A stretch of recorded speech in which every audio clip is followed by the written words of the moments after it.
What happened? Yes, Death of a Unicorn stars Jenna Ortega, Paul Rudd, Will Poulter, Richard E. Grant, and Tia Leone. And it tells the tale of this family, well, father-daughter that go to this resort and they hit a unicorn along the way and they have to deal with the fallout of, well, what does that all mean?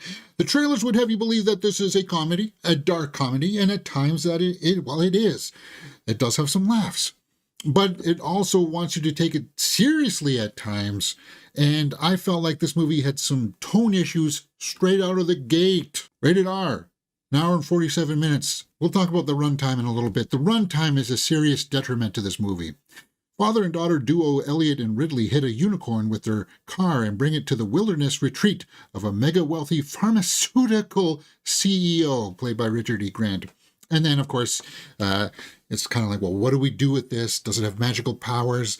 And are they going to try to capitalize on the regenerative properties of this unicorn? And it's like, that's the side, the cynical side of it. And I think that side has some interesting ideas. It's kind of like, okay, we've got this magical thing. What do we do with it? But the problem is that it's also at times trying to have this serious father-daughter story in here that's, between Jenna Ortega and Paul Rudd, that would pay off. It would pay off. It's just not set up properly. Like, you don't care about the relationship because you don't really know them too well. It's just this far out scenario. And it's kind of like you like them because it's Jenna Ortega. You like it because it's Paul Rudd, right? But you don't really know their characters. And then they try to shoehorn in this really big climactic payoff sequence for them at the end, and it just doesn't work. It just doesn't work. At least that's the way that I felt about it. It comes from New Time director Alex Scharfman. He hasn't really directed anything else, a short. So I can maybe chalk this up to lack of experience.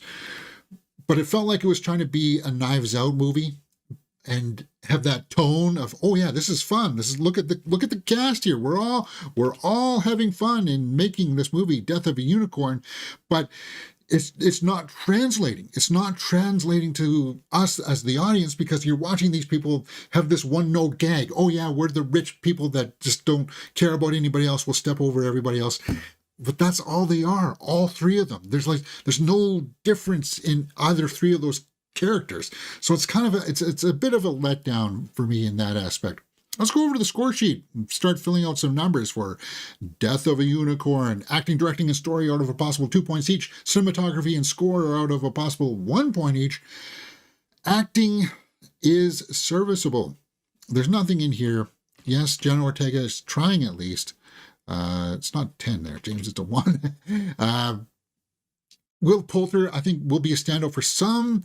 I like Richard E. Grant in this as well, because there's like a sinister Mr. Burns quality to him. As I said, it's muddled in there with all this other stuff that wants you to have like the heart to it. It's not landing. It didn't land. And I'm going to have to fault the director for that.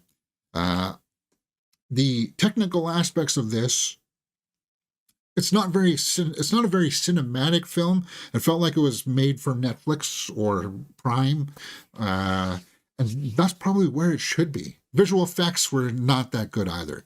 It didn't look very good on the big screen. Story, as I said, the story has some interesting premise in there. It does. But I'm being generous here by saying this is a 4 out of 10 so far. The score, it serves the movie. It serves the movie. So let's go over to the tomato meter here and see what people are saying about Death of a Unicorn as of 4 o'clock on Friday afternoon. 56%. Oy. Well, I'm guessing it's for the reasons that, I'm just going to hit the refresh. It just went down 55%. I'm guessing it's for the reasons that I just outlaid to you. David Fear, Rolling Stone. You want to put America's upper crust on blast? Bring it. To hit a target, however, you need something close to a good aim, and this mix of satire and splatter can't seem to stop flailing long enough to steady its hand. And that's what I mean by the tone, guys. So that's just an argument about the tone. ABC News. Charm magnates Jenna Ortega and Paul Rudd do their best to lift this horror comedy out of the quicksand of cliches that surround it, but it's a losing proposition. And guys, they even go as far as to make a Marvel joke in this. Like that's hey. But some audience people liked it, so awesome, totally unexpected stuff. Such a random story, but entertaining. Let's see if we can find somebody who is kind of like middle of the road here. Okay, so we don't have one there. I thought I saw 2.5. A rather disappointing horror comedy that lacks any real good humor, with the horror coming in mostly in CGI gore. Yeah, it's all CG, guys. Paul Rudd's role is not written to be funny at all. No, and that's the thing too. I want to see Paul Rudd do more serious stuff, and if you let him, those emotional payoffs with him and Ortega could have worked. For me, it just didn't land. The critics, is there anybody here who liked it? It never quite makes the leap from situation to actual story, but it has plenty of fun trying. So that's somebody being, a little bit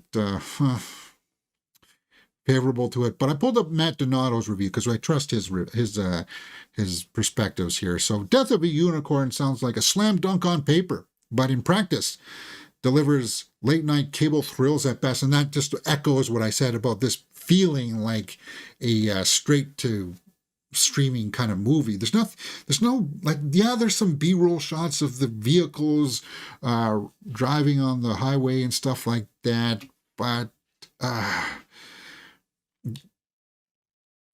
do you need to see that on the big screen? No, and I don't think this is going to land. It's not one that I'm going to be like, oh, guys, you got to check this out. It's so funny, and it's not. It's not. It had all the right ingredients. It as Donato said, on paper, like Richard E. Grant, Mr. Burns. It's like, it should be funny. It should be like this. It just doesn't work. It didn't work for me.